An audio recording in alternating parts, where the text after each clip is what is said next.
Paghimog centralized system aron daling matultolan sa mga turista na kanayang mga balay patigayun sa Lapu-Lapu City ang gitinguha.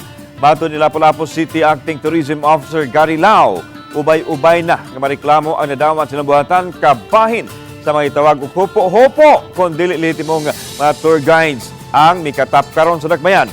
Gawas nga mityabaw na ang mga lisensyadong tour guides, may pipila usab ka mga turista ang kilahong nga biktima.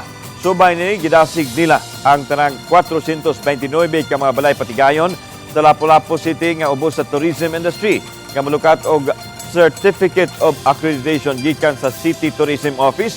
Gawas nga libre ra ang paglukat nini. May mga seminars o workshop usab nga masiugdahan unya sa Department of Tourism nga mamahimo nilang masalmutan. Because what we are planning right now sa City Tourism Office, we will be coming up with a system na mangita ang mga turista, the best location, best hotel, ma-incorporate na mo, i-click nila, makita na.